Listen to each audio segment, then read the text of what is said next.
I think we see something that is less about whether you're in government, whether you're in industry, and more in terms of, are you a member of this sort of elite influential class?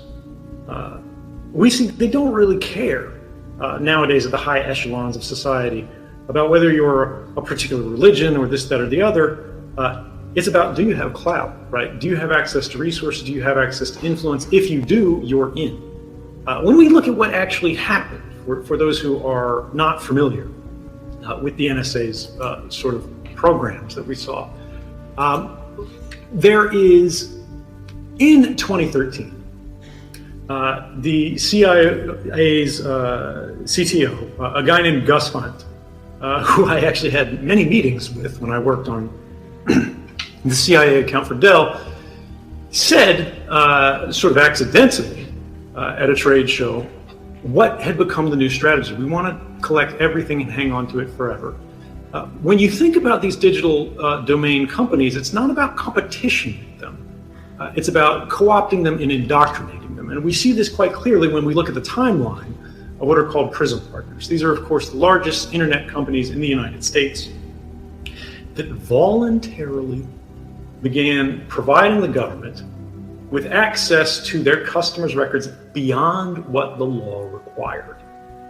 And you see there's a very clear timeline where each of these guys was targeted on the basis of their impact and their influence in sort of the internet economy and infrastructure. And it goes on and on and on. It wasn't just the providers themselves, right? It's also, this is called Upstream collection. I know you can't see it very well, but this is a slide that was the first public mention of it.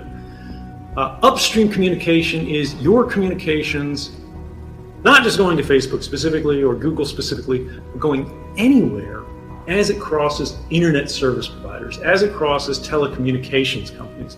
Groups like Fairview, like Blarney, these are the CIA code names for groups like AT&T and Verizon.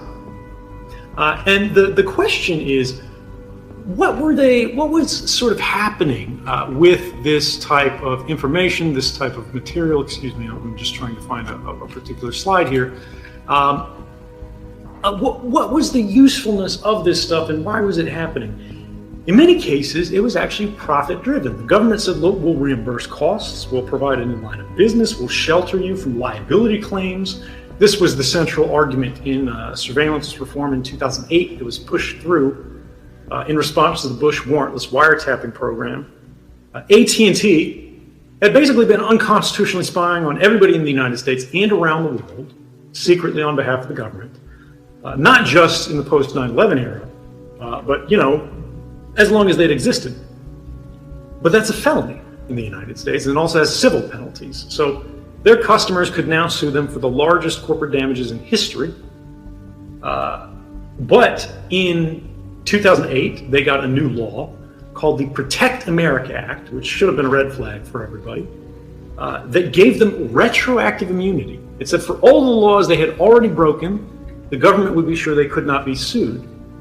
Shortly thereafter, the AT&T changed their program. You see here the reference in the second paragraph is July 2008, which is related to the passage of this bill, where they had been collecting everything you had done on their infrastructure and stored records of it going back to 1987. So if you're an AT&T customer, you've always been an AT&T customer, you're younger, you were born in 1987 or after, everything you've ever sent, they have a copy of. They still have a copy of. And they're beginning to sell this to the government as a service, right?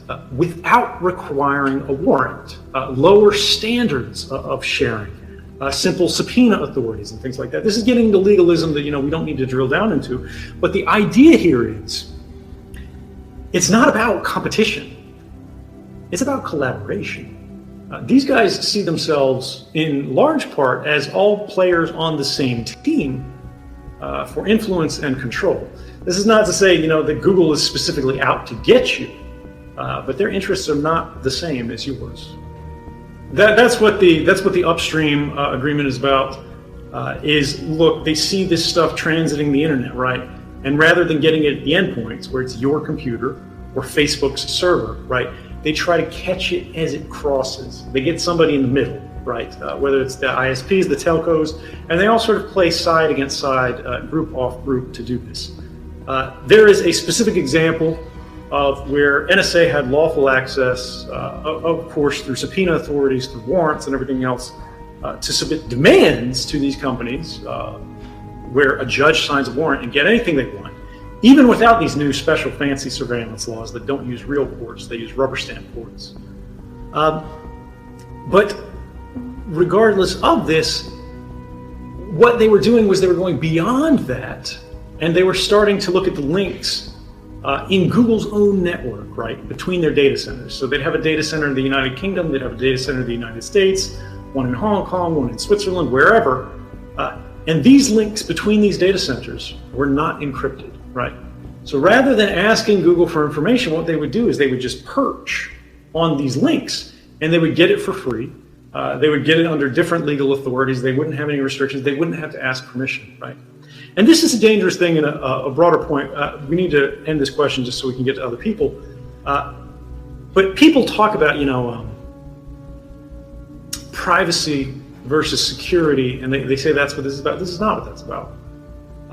This has never been a controversy of privacy and surveillance, because privacy and security, because they are not competing values.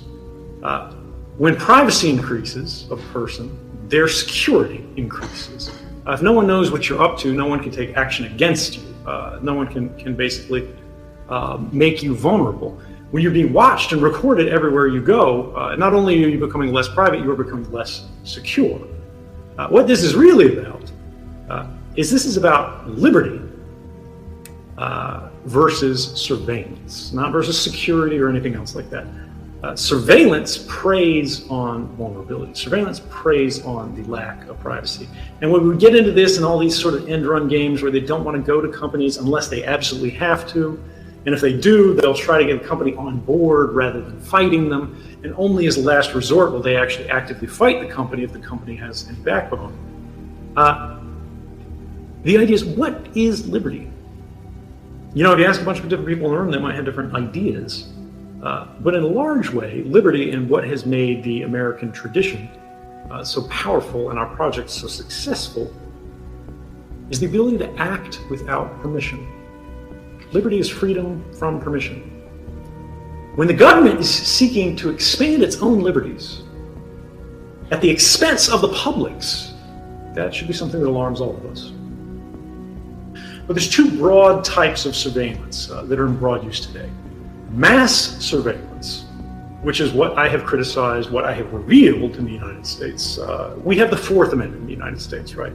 Which is prohibition against unreasonable search of your private documents and things like that, seeing what you're doing, what you're up to. But also the seizure of them in the first place, right? Which means grabbing them. Now, this issue has never been settled in the courts in modern day.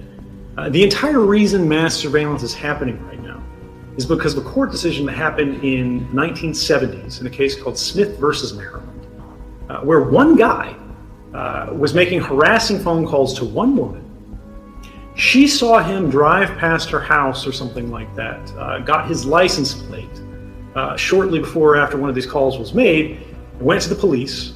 The police went to the phone companies and said, look, in this case, we don't have a warrant, but we do have this guy's license plate. We did see him going past. Will you just give this information to us voluntarily? And the phone company said, yeah, sure, whatever, fine. We'll give it to you. In that case, the Supreme Court said this guy didn't have a right to privacy because they didn't actually wiretap him. They didn't listen to his calls. They just got the records of who he had called and when. And it didn't come from him. It came from the phone company. So the phone company said these aren't his records, they're our records. This is called the third party doctrine. Since then, it has never been revisited at this level in the context of mass surveillance. But the problem is this. In that court decision, they were talking about a lone individual in a specific instance, in a specific case. The government has interpreted that in the past 40 years to mean, well, if one person in one case where they had eyes on this guy and he was doing all this stuff, and the company did it in a very narrow, specific way with just this range of calls here, We can do it to everyone, everywhere, all the time, forever.